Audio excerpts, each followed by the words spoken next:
அஸ்ஸலாமு அலைக்கும் வரஹ்மத்துல்லாஹி வபரகாத்துஹு. எல்லோரும் எப்படி இருக்கீங்க? அல்ஹம்துலில்லாஹ் நான் ரொம்ப நல்லா இருக்கேன். இன்றைக்கி பார்த்திங்கன்னா புதன்கிழமை. இன்றைக்கி என்ன வீடியோன்னு பார்த்திங்கன்னா ஒரு டே இன் மை விலாக் தான். குக்கிங் பண்ணிவிட்டு நம்ம கொஞ்ச நேரம் அப்படியே பேசலாம். என்ன பண்ணுறது, வேறு எந்த வேலையும் இல்லை. சரி இந்த வேலையாச்சும் பண்ணலாமேன்னு சொல்லிட்டு தான் அதை பண்ணிக்கிட்டு இருந்தேன். ஃபஸ்ட்டு ட்ரைபாடை செட் பண்ணிவிட்டு நம்ம கொஞ்சம் ப்ராப்பராக எடுப்போம், ஷேக் ஆகாமல் எடுக்கலான்னு சொல்லிட்டு தான் எல்லாமே அரேஞ்ச் பண்ணி வச்சுட்டு இருந்தேன். இங்கிட்டு பார்த்திங்கன்னா என்னென்ன இருக்குன்னா, காலையில் பாப்பாவுக்கு சாப்பாடு வச்சுருந்தேன்ல, அதில் மீதமான சாப்பாடு கொஞ்சம் இருக்குது. அது அப்புறம் மேலே வந்துட்டு அஃப்ரா குட்டிக்கு பால் காய்ச்சினது இருக்குது. சிக்கன் வந்துட்டு ஃப்ரிட்ஜில் இருந்துச்சா, அதை எடுத்து ஐஸில் போட்டிருக்கேன், தண்ணியில் போட்டிருக்கேன். அப்புறம் வந்துட்டு ஒலை வச்சிடலாம் ஒரு அடுப்புலன்னு சொல்லிட்டு ஒலையும் வச்சாச்சு. இன்றைக்கி நம்ம வீட்டில் லன்ச் என்னென்னு பார்த்தீங்கன்னா, ரசம் வச்சுட்டு அப்படியே கொஞ்சம் வந்துட்டு எங்கள் அம்மா பட்ரு வாங்கிட்டு வந்திருந்தாங்க. அது பார்த்திங்கன்னா கார்லிக் பட்டராக வாங்கிட்டு வந்துட்டாங்க. அதுலேயே அப்படியே பெப்பர் சிக்கன் மாதிரி ரெடி பண்ணலான்னு சொல்லிட்டு தான் செய்ய போகிறேன். நீங்களும் கண்டிப்பாக ட்ரை பண்ணி பாருங்கள். டேஸ்ட் ரொம்ப சூப்பராக வந்துருந்துச்சு. நம்ம அஃப்ரா குட்டி என்ன பண்ணி வச்சுருக்காங்க பாருங்கள், வீடு ஃபுல்லாக அவங்க சொப்பா ஃபுல்லாக அள்ளி போட்டு வச்சுருக்கா. அப்புறம் அந்த பொம்மைக்கு ஆப்ரேஷனே பண்ணி முடிச்சிட்டா உள்ளே இருக்குது. உள்ளே இருக்கிற ஸ்பாஞ்செல்லாம் எடுத்து வெளில தூக்கி போட்டிருக்காங்க மேடம். அப்படியே சாப்பாடு அப்படியே ஊட்டிக்கிட்டே இங்கிட்ட என் வேலையை நான் பார்த்துக்கிட்டு இருந்தேன். நான் மேடம் கொஞ்சம் லேட்டாக தான் எழுந்திரிச்சாங்க இன்றைக்கி. இப்போ என்ன பண்ணிக்கிட்டு இருந்தேன்னா, ரசம் வைக்கிறதுக்காக தக்காளி வேக வச்சுட்டு இருந்தேன். ரசமே பார்த்திங்கன்னா கொஞ்சம் டிஃப்ரெண்ட் டைப்பில் வைக்கலாம். இந்த மாதிரியும் வைக்கலாம், வேக வைக்காமலும் வைக்கலாம். நான் இது எப்படி செஞ்சேன்னு சொல்லிட்டு சொல்லிடுறேன் இந்த வீடியோவில். ஒரு 4 தக்காளியை வந்துட்டு வேக வச்சுருக்கேன். ரொம்ப வேக வைக்கணும்னு அவசியம் இல்லை. ஒரு 2 கொதிக்க வச்சோடனே ஆஃப் பண்ணிடலாம். இங்கிட்டு வந்துட்டு மசாலா அரைக்கணும்ல, அதுக்காக மிளகு, ஜீரகம், கொஞ்சமாக சோம்பு போடுவேன். நம்ம வீட்டில் இன்றைக்கின்னு பார்த்து சோம்பு இல்லை. உங்கள் வீட்டில் சோம்பு இருந்தால் போட்டுக்கோங்க. இதை வந்துட்டு நல்லா குறைன்னு அடிச்சுக்கலாம். ரொம்ப அதிகமாக இருந்துச்சுன்னா கொஞ்சம் எடுத்து வச்சிடலாம். கொஞ்சம் வந்துட்டு பார்த்து போட்டுக்கலாம். நம்ம குக் பண்ணுறதுனால நமக்கு தெரியும்ல எம்பிட்ட அளவு போடணும்னு சொல்லிட்டு. எங்கள் வீட்டில் வந்துட்டு 4 பேர் இருக்கோம், அஃப்ரா குட்டியும் சேர்த்துக்கிறோம். அதனால் இந்த அளவில் நான் சமைப்பேன். ரசம் மட்டும் எப்படி வச்சாலும் காலியே ஆகாது. என்ன சொல்கிறது, மறுநாள் எப்படியாச்சும் மிச்சமாயிடும். அது ஏன்னு தெரியல. நிறையா பாய்ஸ்க்கு பார்த்திங்கன்னா சாம்பார் பிடிக்கும், ஆனால் ரசம் அவ்வளோவா பிடிக்காது. இப்போ நான் என்ன பண்ணிக்கிட்டு இருந்தேன்னா, வெள்ளை பூண்டு இருக்கும்ல, அதை வந்துட்டு ஒரு 2 முழு பூண்டு, ஏன்னா குட்டி குட்டியாக இருந்துச்சு. பெரிய பூண்டாக இருந்தால் ஒரு பூண்டே போதும். இப்போ வந்துட்டு கொஞ்சமாக வந்துட்டு கருவேப்பிலை, 3 பச்சை மிளகாய், கொஞ்சோண்டு கொத்தமல்லி போட்டுட்டு குறைன்னு அரைச்சி எடுத்துக்கிடலாம். அவ்வளோதான். இப்போ தக்காளி வந்துட்டு இந்த அளவுக்கு வெந்தால் போகும். தோல் உரிக்கிறோம்ல, அந்த அளவுக்கு வெந்தால் போதும். ஒரு லெமன் சைஸ் அளவுக்கு புளி எடுத்து ஊற வச்சுக்கலாம். நான் புளி வந்துட்டு கொஞ்சம் கம்மியாக தான் போடுவேன். ஏன்னா தக்காளியோட குவான்டிட்டியை அதிகப்படுத்திட்டு புளியோட குவான்டிட்டியை கொஞ்சம் கம்மி பண்ணிக்கிடுவேன். அப்போனா ரசம் கொஞ்சம் டேஸ்ட்டாக இருக்கும். இது பார்த்திங்கன்னா என்னோடய ஸ்டைலில் நான் வைக்கிறது. நிறைய பேர் வந்துட்டு என்னோடய ரசம் ரெசிபி, இந்த பெப்பர் சிக்கன் ரெசிபியெல்லாம் கேட்குறனால அவங்களுக்காக அப்லோட் பண்ணுறேன். பிடிச்சா கண்டிப்பாக ட்ரை பண்ணி பாருங்கள். டேஸ்ட் நல்லா தான் இருக்கும். இங்கிட்டு பார்த்திங்கன்னா புளியும் கரைச்சி ஊற்றி அதை ரெடி பண்ணியாச்சு. தக்காளியும் அரைச்சி அப்படியே ஊற்றியாச்சு. இப்போ வந்துட்டு அதே பாத்திரத்தில் வந்துட்டு லைட்டாக வாஷ் பண்ணிவிட்டு கொஞ்சமாக எண்ணெய் ஊற்றிக்கிறலாம். இப்போ நம்ம அரைச்சி வச்சுருக்கோம்ல, பூண்டு, மிளகு எல்லாம் அரைச்சி வச்சுருக்கோம்ல, அதெல்லாம் அதில் ஆட் பண்ணிக்கலாம். அதோட 3 வரமிளகாவும் நான் ஆட் பண்ணியிருக்கேன். வரமிளகா வந்துட்டு நம்ம வறுத்துட்டு அந்த நம்ம புளிக்கரைசல் வச்சுருக்கோம்ல, அதில் அப்படியே பிசைஞ்சு விடலாம். ஆனால் ரொம்ப காரமாக இருந்தால் அஃப்ரா குட்டியெல்லாம் சாப்பிட மாட்டாங்க, அம்மாவும் சாப்பிட மாட்டாங்க. அதனால் நான் முழுசாகவே போட்டுட்டேன். இதை போட்டுட்டு கொஞ்சமாக மஞ்சள் பொடி போட்டுட்டு அதையும் நல்லா வதக்கி விட்டுக்கலாம். அடுப்பு லோ ஃப்ளேமில் வச்சுக்கணும், இல்லைன்னா கருகிரும். அப்புறம் கசக்கிற மாதிரி இருக்கும். ஏன்னா ஜீரகம் வந்துட்டு லைட்டாக கருகுனாலுமே ஒரு கசக்கிற எஃபெக்ட் வந்துடுமா, அதனால தான். இப்போ லைட்டாக அந்த மாதிரி வதக்கினதுக்கப்புறமா நம்ம அரைச்சி வச்சுருக்கோம்ல தக்காளி, புளியெல்லாம் மிக்ஸ் பண்ணி வச்சுருக்கோம்ல, அதை ஊற்றிட்டு நீங்கள் எவ்வளோ புளிப்பாக சாப்பிட்றீங்களோ தகுந்த மாதிரி தண்ணி ஆட் பண்ணிக்கோங்க. தேவையான அளவு உப்பு போட்டுக்கோங்க. சில பேர் வந்துட்டு பெருங்காயம் போடுவாங்க. நம்ம வீட்டில் அந்த பெருங்காயம் ஃப்ளேவர் வந்துட்டு அவ்வளோவா இஷ்டமே இருக்காது, அதனால் போடுறதில்ல. வேணும்னா போட்டுக்கிறலாம். இந்த ஸ்டேஜில் பெருங்காயம் போட்டுட்டு கடைசியில் கொத்தமல்லி தழை தூவி இறக்கணும்னு வைங்களேன், ரசம் சூப்பராக ரெடி ஆயிரும். கொதிக்க விட மாட்டேன். சில பேர் ஆனால் கொதிக்க விடுறாங்க. நம்ம வீட்டில் பார்த்திங்கன்னா கொதிக்க விட மாட்டோம். நல்லா நுரக்கட்டி வரும்ல, அப்போ வந்துட்டு அடுப்பை ஆஃப் பண்ணிடுறது. அவ்வளோதான். இந்த மாதிரி ஒரு தடவை ட்ரை பண்ணி பாருங்கள். உங்களுக்கு ரசம் எப்படி வந்துச்சுன்னு சொல்லுங்கள். ஆனால் தக்காளியோட குவாலிட்டி வந்துருச்சு. தக்காளியோட அளவை கொஞ்சம் அதிகப்படுத்திக்கணும், புளியை வந்துட்டு கொஞ்சம் கம்மி பண்ணிக்கிறணும். அவ்வளோதான். நம்ம ரசம் ரெடி ஆயிடுச்சு. அங்கிட்டு பார்த்திங்கன்னா சாப்பாடையும் வடிச்சிட்டு அதையும் தம்மில் போட்டுட்டேன். அந்த வேலையும் முடிஞ்சு போச்சு.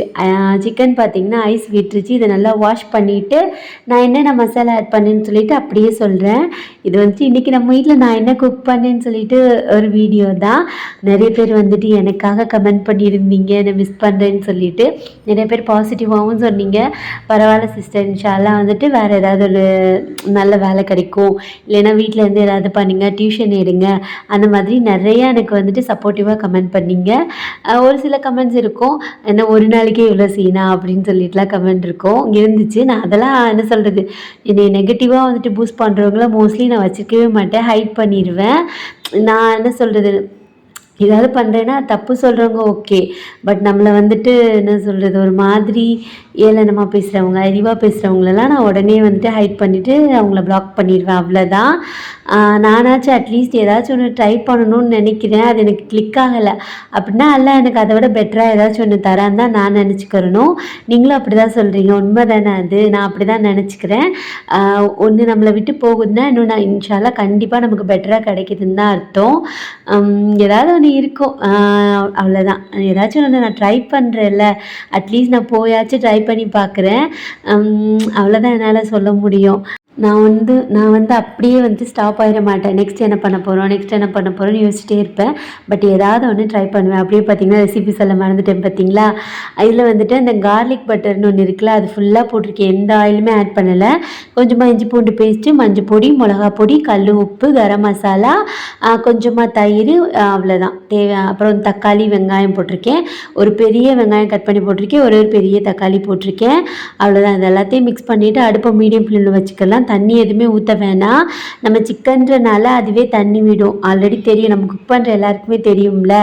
அப்படிங்கிட்டு க்ளீனிங் ஒர்க் வந்துடலாம். அது அடுப்பை வந்துட்டு மீடியம் ஃப்ளேம் வச்சுட்டு, மேடம் பாருங்கள் நான் குக் பண்ண ஸ்டார்ட் பண்ணப்போ சாப்பிட ஸ்டார்ட் பண்ணுது, இன்னமும் சாப்பிட்டுக்கிட்டு இருக்கா. என்ன பண்ணுறது, அப்படியே வாயில் வச்சு ஊற வச்சு ஜூஸ் ஆக்கிடுவா. இங்கிட்டு பார்த்தீங்கன்னா சிக்கன் நல்லா கொதிக்க ஸ்டார்ட் ஆகிடுச்சு பாருங்களேன். நம்ம தண்ணியும் ஊற்றலையில எம்புட்டு தண்ணி வந்திருக்கு பாருங்கள். நல்லா தண்ணி வற்றி வரட்டும், அதுக்குள்ளே நம்ம வந்துட்டு ரூமை க்ளீன் பண்ணிடலான்னு சொல்லிட்டு இங்கிட்டு வந்தாச்சு. கொஞ்சம் கொஞ்சம் க்ளீனாக தான் இருக்கும். இந்த நம்ம அப்பப்போ க்ளீன் பண்ணுறதுல என்ன ஒரு பெனிஃபிட்னா, ரொம்ப நம்ம வீடு வந்துட்டு தூசி ஆகாது. கொஞ்சம் கொஞ்சம் தான் நமக்கு வந்துட்டு மெனக்கிட வேண்டியது இருக்கும். ஃபேனும் பார்த்திங்கன்னா நான் டெய்லியுமே தொடச்சிடுவேன், இல்லைன்னா ஒரு நாள் விட்டு ஒரு நாள் கண்டிப்பாக தொடச்சிடுவேன். இந்த மாதிரி தட்டி விடும்போது ஒட்டடையெல்லாம் போயிடும்.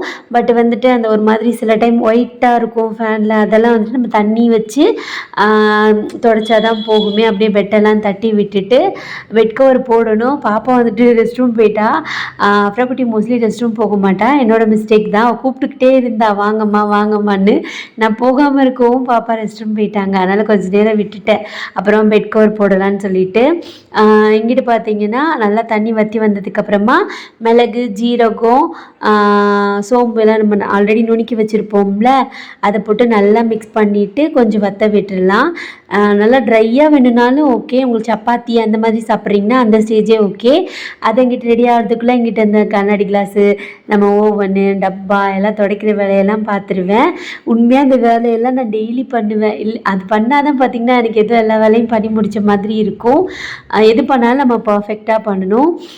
எந்த வேலையாக இருந்தாலும் சரி, இப்போ நம்ம வேலைக்கே போனாலும் சரி, நம்ம என்ன வேலை பண்ணாலுமே அதை நான் கொஞ்சம் பர்ஃபெக்டாக பண்ணணும்னு நினைப்பேன். எல்லாருமே அப்படி தான் இருப்போம்ல மோஸ்ட்லி, நம்ம பண்ணுற வேலையை பர்ஃபெக்டாக பண்ணணும்னு நினைப்போம்ல, அந்த மாதிரி தான். அங்கிட்டு பார்த்திங்கன்னா சூப்பராக நல்லா சுருண்டு வந்துருந்துச்சு, டேஸ்ட்டுமே சூப்பராக இருந்துச்சு. கண்டிப்பாக அந்த கார்லிக் பட்டர் வாங்கிட்டு இந்த மாதிரி ட்ரை பண்ணி பாருங்கள், ரொம்பவே நல்லா இருந்துச்சு. கரம் மசாலா ரெசிபி வந்துட்டு நான் அப்லோட் பண்ணுறேன். ரொம்ப பெரிய விஷயம்லாம் கிடையாது. பட்டை, ஏலக்காய், கிராம்பு கொஞ்சம் கொஞ்சம் குவான்டிட்டியில் எடுத்துக்கோங்க. ஏலக்காய் மட்டும் கொஞ்சம் கம்மி பண்ணிக்கோங்க. பட்டை, ஏலக்காய், கிராம்பு, சோம்பு, மிளகு இதெல்லாம் நல்லா ட்ரை ரோஸ்ட் பண்ணிவிட்டு வறுத்து வச்சிட்டிங்கன்னு வைங்களேன், ஒரு 1 இயர் வரைக்குமே கெட்டே போகாது. தண்ணி படாமல் வச்சுக்கணும். நான் 1 இயர் 6 months ஒன்ஸ் தான் அரைச்சிக்கிருவேன். இது வரைக்கும் எனக்கு கெட்டு போனதே கிடையாது.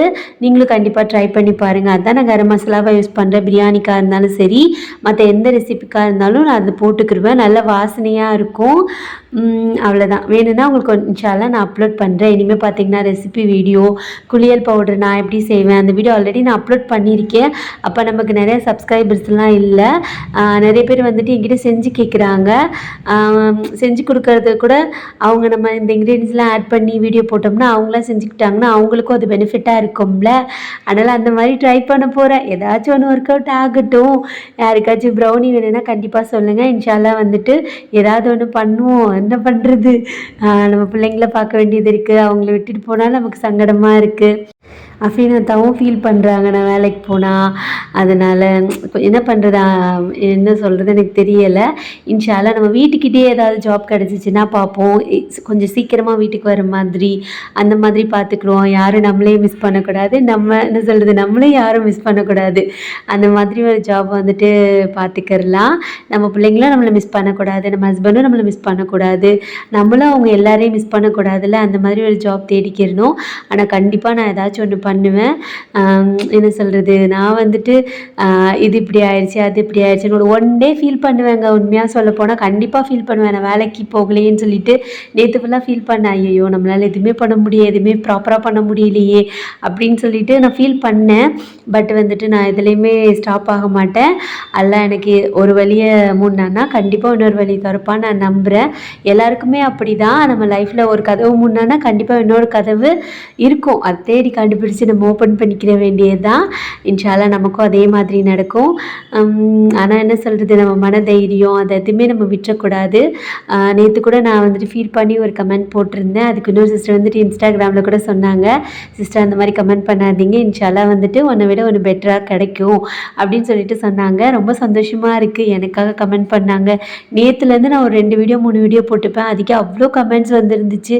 மோஸ்ட்லி எனக்கு சப்போர்ட்டிவாக தான் கமெண்ட் வந்துருந்துச்சு. ஒரு 2-3 கமெண்ட்ஸ் வந்துட்டு பேட் கமெண்ட்ஸ் வரும், அதெல்லாம் நான் ஸ்கிப் பண்ணிடுவேன். அவ்வளோதான். பாசிட்டிவும் ஒன்று இருந்தால் நெகட்டிவும் ஒன்று இருக்கும்ல. நமக்கு எது தேவையோ அதை எடுத்துக்கிட்டு இன்னொன்று வந்துட்டு நம்ம குப்பையில் போட்டுற வேண்டியது தான். அவ்வளோதான் இல்லை. அவ்வளோதான். வீட்டில் ஆல்மோஸ்ட் எல்லா வேலையும் முடிஞ்சு போச்சு. இன்ஷால்லா நம்ம என்ன பண்ணலான்னு யோசிக்கலாம். யோசித்து ப்ராப்பராக எனக்கு என்ன செட் ஆகுமோ, என் பிள்ளைங்களை பார்த்துக்கிட்டு என் ஹஸ்பண்டையும் ஹர்ட் பண்ணாமல் என் பிள்ளைங்களுக்கு கஷ்டம் தராமல் என்ன ஒர்க் எனக்கு அமையுதோ இன்ஷால்லா அதை பண்ணுவேன்.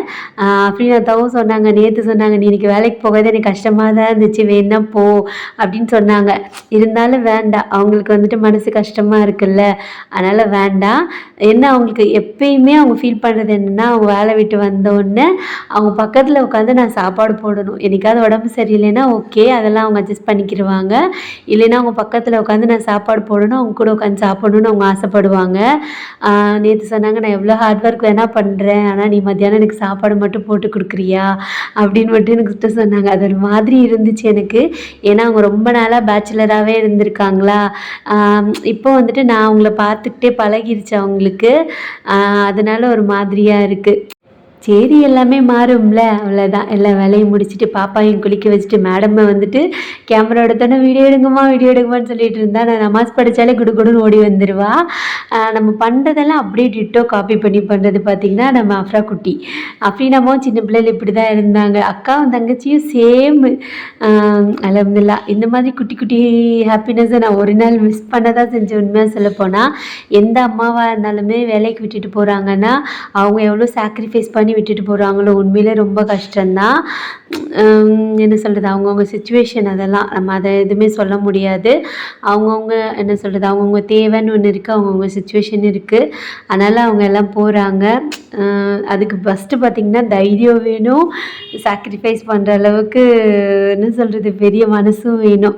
அவ்வளோதான். நமாஸ் படித்து முடிச்சுட்டு நம்ம சாப்பிட்டு முடிக்க வேண்டியதுதான். இன்றைக்கி டே அல்ஹம்துலில்லாஹ் ரொம்ப நல்லா போச்சு.